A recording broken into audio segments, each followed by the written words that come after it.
The whole idea behind Project Esther is that there's this secret group and it's doing devious things, but, us good Christians are going to come to the rescue. Welcome to JVP Radio, a podcast by members of Jewish Voice for Peace, the world's largest Jewish organization standing in solidarity with Palestine. I'm Noemi Hakim Sarfati, and I'm a filmmaker based in Oakland, California, unceded Ohlone land. And I'm Rosa Schwartzberg. I'm a writer and journalist speaking to you from Brooklyn, New York, also known as the Napahoking. Shana Tova and Happy New Year to all our listeners and friends. May this new year provide us all with the opportunity to recommit to organizing for Palestinian freedom. We're welcoming in the year 5786 with JVP Radio's first full-length episode on repression and resistance. This episode is going to give an overview of repression facing pro-Palestinian Jews today, while keeping in mind that our Palestinian friends are often the primary targets of political repression in the movement. Today, we're going to talk to Rabbi Lonnie Kleinman, a member of JVP's Rabbinical Council, about repression within the Jewish institutional world, as well as Judaism's legacy of resistance. If you taught us to see never again, why are you surprised when we're trying to stop it? Why are you trying to stop us from stopping it? And of course, political and institutional crackdowns on organizing are nothing new. That's why we'll also talk with Dottie Zellner, a veteran of the civil rights movement and a longtime JVP member. Dottie will help us understand the historical parallels between the repression we're seeing now and the tactics used against movements of the past. Courage can't be on your mind. What you're doing has to be on your mind and how important it is. And courage is secondary. But first, let's chat with Sonia Meyerson Knox. Sonia is JVP's communications director, and we're going to have her break down the big picture in terms of the political repression the Palestine movement is facing. This is a conversation about fear, but it's also about solidarity and our enduring resistance. Sonia, thank you for joining us. Oh, it's lovely to be here. So the Palestine movement has always faced repression. From its very founding, whether it was the ADL targeting it back in the 50s to all of the war on terror in the early 2000s, to what we have seen in the most current rise of the movement fighting the Israeli military's genocide in Gaza, the movement has always faced repression. JVP, as a part of the movement, also faces its own types of repression. Right now, over the past 2 years, though, we have seen crackdowns on Palestine organizations, on Palestinians, and flagrant attempts to use incorrect claims of anti-Semitism as another way of shutting down the Palestine movement. We also see it through Project 2025 and its spin-off Project Esther, which is specifically the Heritage Foundation's plan to attempt to take down the Palestine movement in its entirety in 12 to 24 months. There's actually two more pieces to the sort of attacks that we're seeing in this current political moment. So there is lawfare, which is when politically motivated lawsuits are contrived and then launched against organizations and individuals for political activism. And these lawsuits are spurious and absurd and incredibly expensive and time-consuming. So it dissipates in a way the energy and the resources of their movement. It's designed intentionally to do that, yeah. As well as to terrify and intimidate. And that goes into the final piece of what we're seeing in this current political moment, which is this massive attempt to spread fear, division, and to tarnish and discredit the movement. And these are really old tactics, right? We have seen governments, our own government, the far right, do this over and over again every time there is a workers' movement coalescing or any other progressive cause, whether it was fighting the U.S.'s war on Vietnam or South African apartheid or farm workers unionizing, etc. We see this happen every time. This is COINTELPRO tactics. And so we see clear attempts to start spurious conversations about where does the money come from? Where does the money go? We see attacks on who is doing what and what tactics. And if you don't all agree on the exact same tactic, then suddenly it's not just, oh, well, this is a really complicated, horrible, gut-wrenching situation, and nobody exactly knows what to do to stop it. So we all have to do as best we can with as many tactics as possible. Suddenly it becomes no. There's only one way, and if you're not that way, then somehow you're actually not helping the cause. Which I would argue is a very understandable response, but is doing exactly what the right wants us to do and not what the left needs us to do, which is to come together and throw every tactic we can at trying to stop this genocide. And we're seeing fear. Whether it's targeting of individuals like Mahmoud Khalil, who has been targeted over and over again now by the state and by Trump, targeting students on foreign visas who are speaking up for Palestine and arbitrarily claiming that the state can not only revoke those visas, but then choose where it sends these students that it is expelling from inside of the U.S. border. And so that then is an attempt to intimidate all students, but especially students on foreign visas, to not say or do anything. And I would argue that it is clearly in some ways succeeding, but is in many ways that is actually backfiring. What was the very first thing Mahmoud Khalil said when he was released from detention in Louisiana was, Trump, you don't scare me, right? I am not going to stay quiet. I'm going to hold my newborn child, and I am going to continue to fight for the right of my freedom of expression. So you just mentioned Mahmoud Khalil, who is the former grad student and Palestinian activist who was arrested by ICE agents in March. I was wondering on that topic if you could give us some background on the repression of Palestinian activists here in the US. The goal is continually to have us in the movement censor ourselves, restrict ourselves, scale ourselves back continually.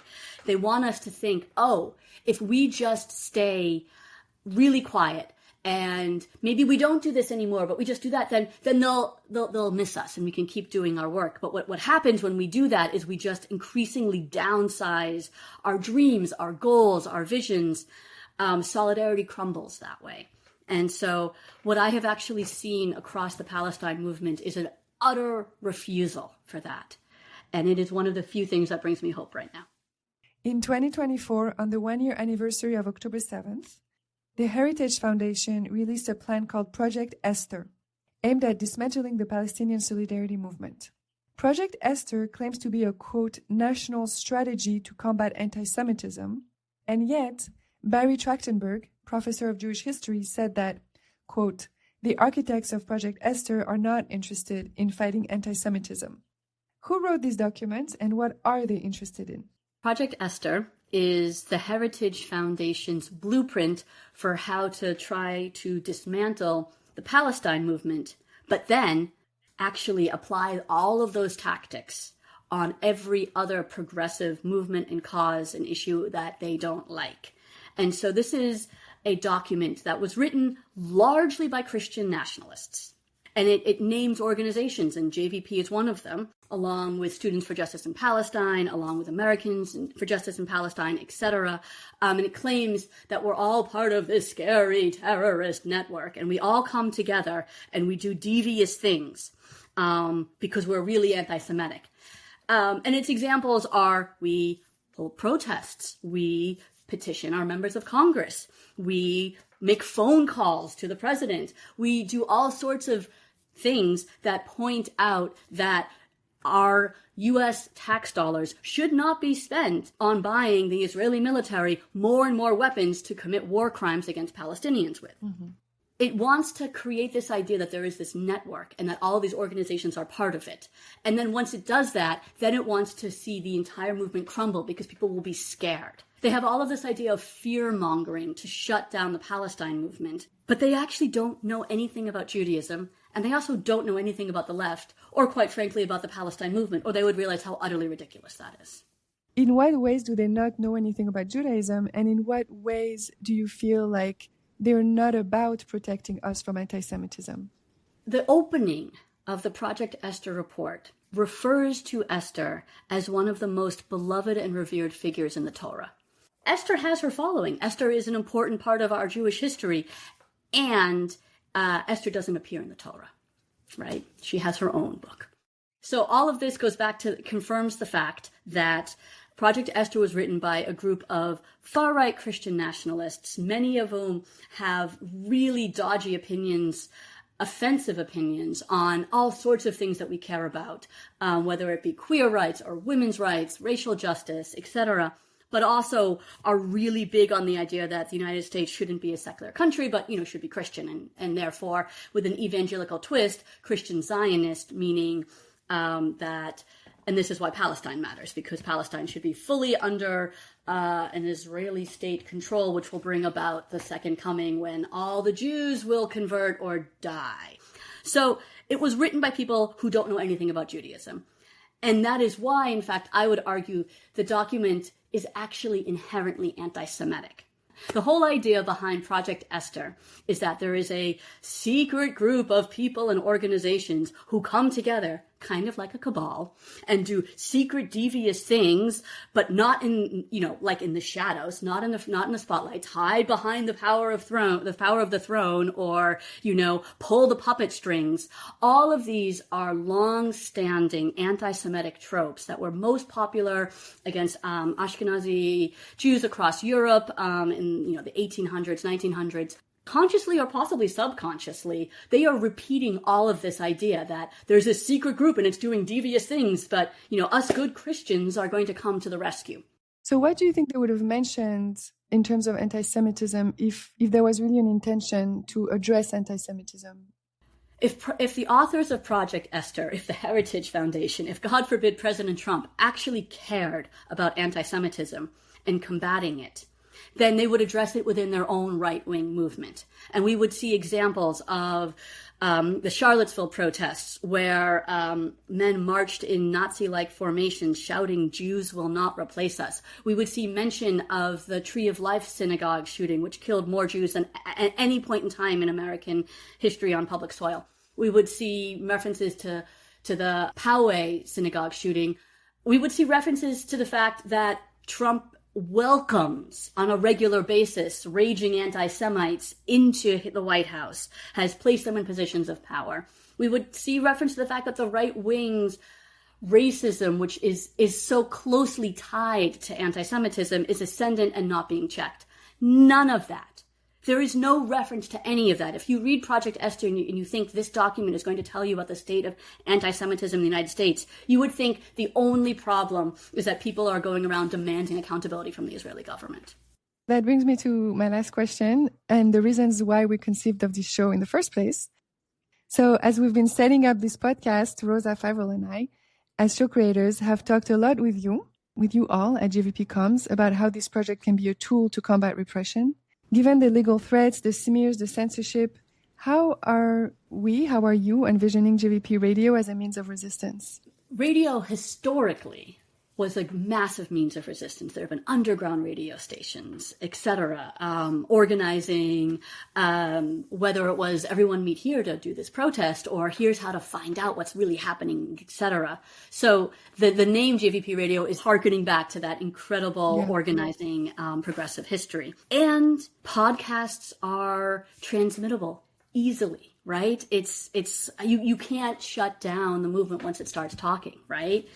You all are putting together such a brilliant cross-section of JVP's work and centering Palestinians there. And this podcast is going to live on, I hope, for a very, very long time and be accessible whether or not JVP is on Twitter, whether or not there is a Department of Justice investigation, or there is another lawsuit, or we are being told in executive order that we can't be who we are, etc., right? Regardless of all of that, this is a compendium. This is an archive of this moment in organizing, of Jewish, Palestinians, and broader movement solidarity, and share it out. Listen to it, have questions, contact us, tell us when you don't like it, tell us when you do like it, share it to your friends, share it to your enemy, share it to your mother's annoying neighbor that she always quotes to you. Send it out there. Discuss it. Because they can't shut down our ideas and they can't stop us from talking. They cannot. You can stay updated about Project Esther at JVP's Project Esther Tracker, linked in the show notes.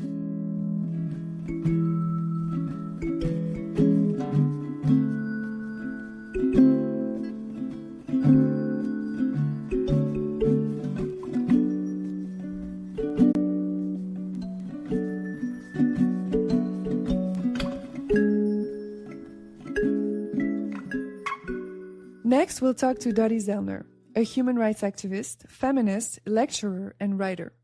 A veteran of the 1960s civil rights movement, she was a member of the Student Nonviolent Coordinating Committee, or SNCC, and was a recruiter for the Mississippi Freedom Summer Project in 1964. Dottie is a longtime member of JVP and an elder in the Palestine Solidarity Movement. I'm 87, but doing very well, I must say, at 87.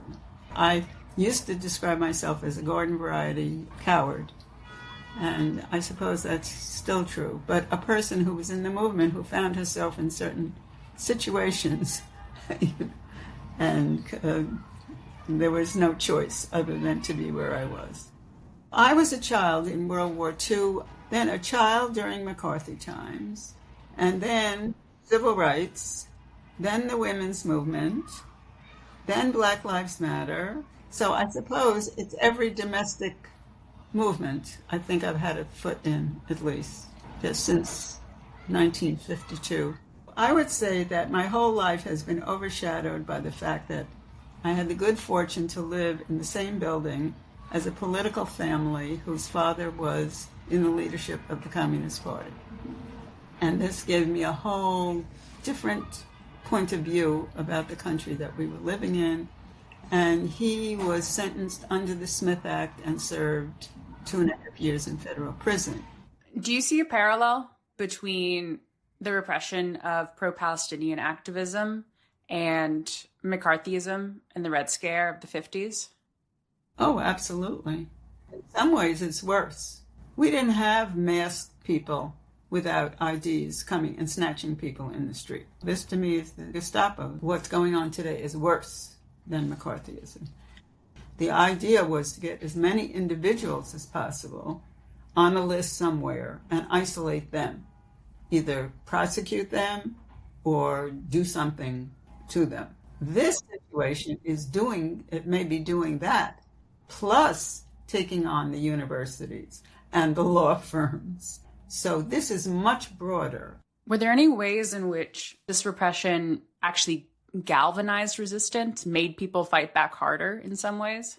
I mean, the example that comes to my mind was when the 3 civil rights workers were killed in 1964. I worked for SNCC then, and I was a recruiter. SNCC is the Student Nonviolent Coordinating Committee, which functioned from 1960 to roughly 1968, and was at the cutting edge of a lot of civil rights stuff that was done in the South, Black Power among them, but not solely. What SNCC had done was asked 1,000 people, mostly white, to come south for the summer in 1964 and spend the summer there helping people doing voter registration, because there was no Voting Rights Act at that moment. And you could not only lose your job, like Mrs. Hamer did, but you could lose your life. Your house could be blown up, and many churches were blown up. We realized that the 3 civil rights workers who had previously gone down in the first shipment of people was missing. Of course, all the black people there knew they were dead. The white people, including me, thought, oh, maybe they'll turn up somewhere. Bob Moses, the legendary Bob Moses, he came out and talked to the students, and he said, we think they're dead. You're about to go down there, and if you don't want to go, nobody will think any the less of you. But we have to tell you that it's extremely dangerous. And he said, I'm going, and but you don't have to. And they all went. Every one of them went. And because of that event, the parents of the guys who had been killed were able to get in to see President Johnson and demand that their bodies be found. And this probably, in the most ghoulish possible way, led the whole country to know what was going on in Mississippi and to get the support. I think a lot of, especially younger activists I know who, they wanted to join this movement because they believe in it. They believe in a free Palestine, and it's something they're committed to. But at the same time, as a person, sometimes it's difficult to access that bravery when you feel in danger. Now, me being in certain situations, I never thought, oh, I'm out here, I'm being brave. No, that never came to my mind, ever. I'm out here because I have to be out here. And then later on, somebody says, oh, that took courage. But courage can't be on your mind. What you're doing has to be on your mind and how important it is. And courage is secondary. If you could leave activists with one lesson from your lifetime of resistance, what would it be? Keep going. You must keep going. How did people keep going in 1910? How did people keep going in 1830 when they still had slavery ahead of them? These acts don't have to be totally heroic with flags and, television cameras and everything. They can be smaller resistance. And it can be standing up at a meeting where you're afraid, of the microphone. You don't like the public, staring at you. It can be many smaller things. But these acts of resistance are capable all the time by everybody.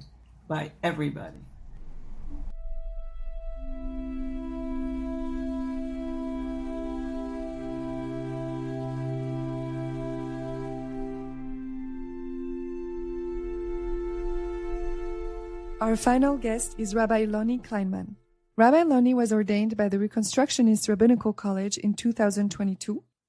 In 2023, they were fired from their job at the Jewish nonprofit Moshe House for refusing to cut ties with JVP. They're currently based in Philadelphia, where they are building a, quote, Jewish queer anti-Zionist community.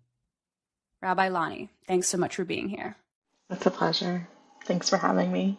In October of 2023, you and about 300 other JVP members were arrested while demonstrating for a ceasefire at the U.S. Capitol. Can you tell us a bit about what brought you out to protest that day? Almost 2 years ago now, on October 7th, we witnessed a really devastating attack in Israel. And on October 20th, just 2 weeks into the Israeli military's bombardment, more Palestinian children had been killed in those 2 weeks than in all previous military offenses in Gaza in the last 17 years combined, just in those first 2 weeks. And I received an email saying, never again is happening now. What are we going to do about it? Join me in DC. I barely thought about it. I knew I had to be there. A month after that, the Jewish nonprofit where you worked at the time fired you. Can you walk us through how these events unfolded? A few weeks after the action itself, after being arrested and I had been captured, being walked away handcuffed on Fox News, I received an email from my supervisor stating a few different things. One, that JVP's anti-Zionist values and policies cross a very clear line in the sand for this organization, for Moshe House, because they are a global Jewish peoplehood-based organization. Finally, they said that it's about organizational alignment, and for them, association with JVP is incongruent. And then he asked that he'd like to hear more about how I was making peace with being actively involved with JVP and also working for Moshe House. I have been a member of JVP it had been over 10 years at that point, and I had been a member of the Rabbinical Council since 2018. I was not hiding any of that from them. If they had Googled me, they would have seen that. But something about being so public, something about the way in which the discourse had changed after October 7th, it suddenly mattered for them in a different way. I responded to them that at the core of my activism is this commitment and deep knowing that we are all created in the image of the divine, and every single human being is worthy of life, and every life is precious. At that moment, 10,000 Palestinians had been killed, with over 3,000 of them being children.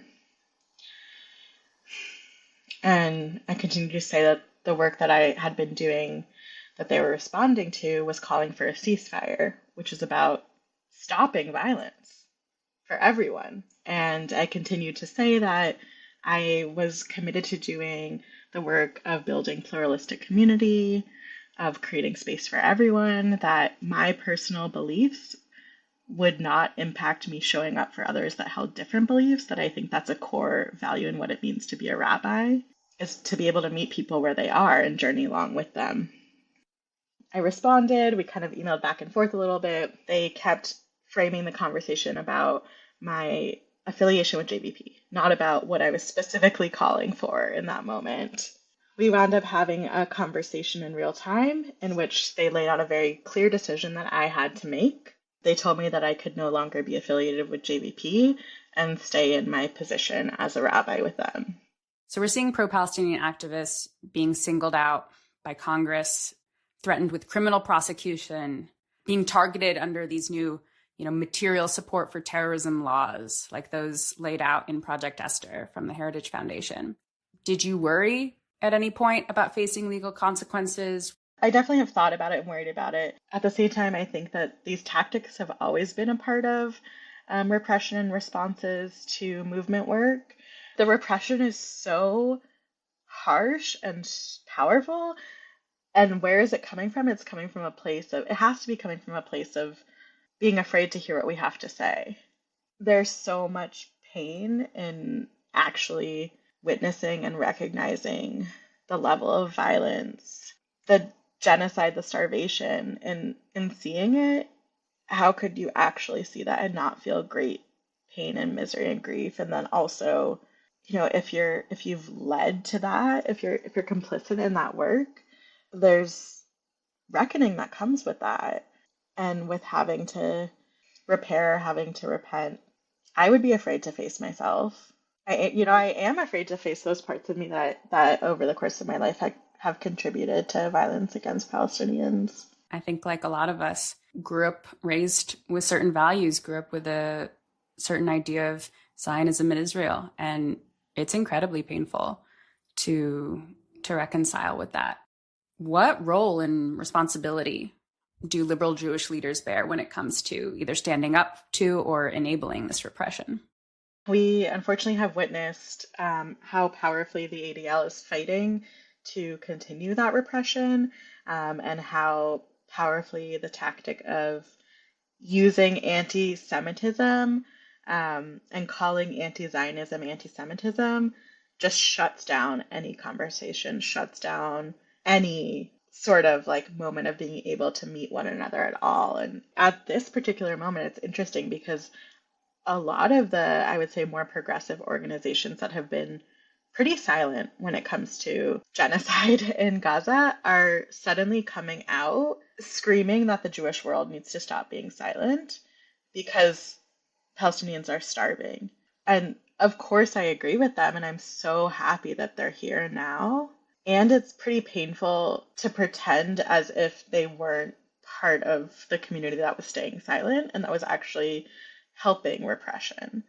That moment of seeing the Jewish world move is crucial, I think, in fighting to end this genocide. And there's some of it that feels hard for me, especially, and feels like I'm yearning for those progressive leaders to take accountability and to call the other Jewish institutions in as well. So when we see these organizations punish and push out people for being anti-Zionist or sometimes simply for just being pro-Palestine, I'm wondering, as someone, who's worked in that world, how does that shape the makeup of these organizations? I've really been thinking a lot about the movement, in large part started by Harvey Milk around coming out, mm-hmm. and how, like, at the time when he was asking gay people to come out, so many people, like, everyone knew someone that was gay, but they didn't know that they knew because people weren't out. And right. I've been thinking a lot about that and how just like starting to take that step of coming out, I feel like we're seeing it more and more. And like the more anti-Zionists that are out, that are loud, the safer it is for more of us, the safer it is for Palestinians. And that doesn't mean it doesn't take some risk. So many of our core stories are tales of repression and silencing and then, Jews fighting back. I mean, there's that, very cliched phrase that, I don't know, people in my family always said, every Jewish holiday is basically, they tried to kill us, it didn't work, let's eat. How do you see resistance as fitting into Jewish legacy and spiritual practice? Well, I think the way that you're even phrasing this question is so important and really powerful because I was taught the same exact thing growing up, but the emphasis was not placed on the resistance, on the fighting back. The emphasis was placed on the fact that they tried to kill us. Mm-hmm. The story, and I think for so many of us, was we're going to continue to be oppressed and we're going to continue to be sought after. Everyone's trying to kill us. But I think the reframing it as actually we can resist, and we always have, is so important. And I think connects us more to core myths in Jewish texts. I'm thinking a lot about the story of when God calls on Abraham to take a huge risk, to leave everything he's ever known and go to a place that he has never heard of, he does not know, but is going to be crucial for his people. You know, thinking about the risk of Moses facing Pharaoh, fighting back against that oppression. The form of Judaism that many of us practice today, Rabbinic Judaism, was actually built out in the midst of state violence that destroyed our main places of worship. The Second Temple was destroyed. It was our main place of worship where people from throughout would travel for several holidays, for pilgrimage holidays. And at the same time, like Jewish communities in different spaces did have local places of worship, and they had local worship leaders. They just weren't, the ways in which we worshiped were more focused around one central space instead of being able to be together in different spaces throughout. And so after the violence of enduring the destruction of the temple, and so much of our people went into diaspora, is when really the form of Judaism that many folks practice today, Rabbinic Judaism, was sort of like written down and solidified in many ways. You know, so many of us were taught and we're drawing upon this really powerful framing of never again. And I remember being taught that so much growing up, but I was never taught okay, so when it's happening, what do we do? It's like, never again, this can't happen again. It's happening before our eyes. It's happening in a way in which we are complicit in and our tax dollars are going towards. And if you taught us to see never again, why are you surprised when we're trying to stop it? Yeah. Why are you trying to stop us from stopping it? How do you see, caring for each other in this moment of resistance, as it kind of intersects or is part of Jewish spiritual work? One of the things I really love about Rosh Hashanah is in many years, in preparing for it, we are meant to think about our past year and the ways in which we've harmed ourselves and others. And I'm also wondering about is it a moment for us to think about the ways in which we actually have brought love to ourselves and others and tell one another that too? Because, just as important as it is to take that moment for tshuva, for repair, for return, I think we need the moments of care and love to keep going as well.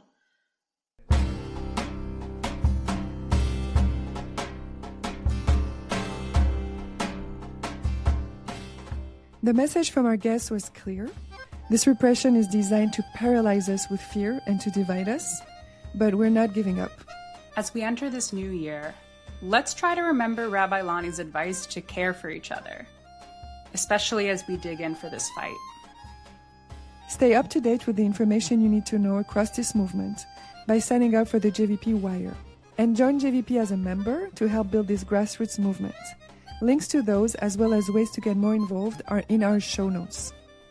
This episode produced by Rosa Schwartzberg, co-produced by Feivel Rothberg and Noemi Hakim Safati. Hosted by Rosa Schwartzberg and Noemi Hakim Safati. Theme music Le Galerien by Eleanor Vey.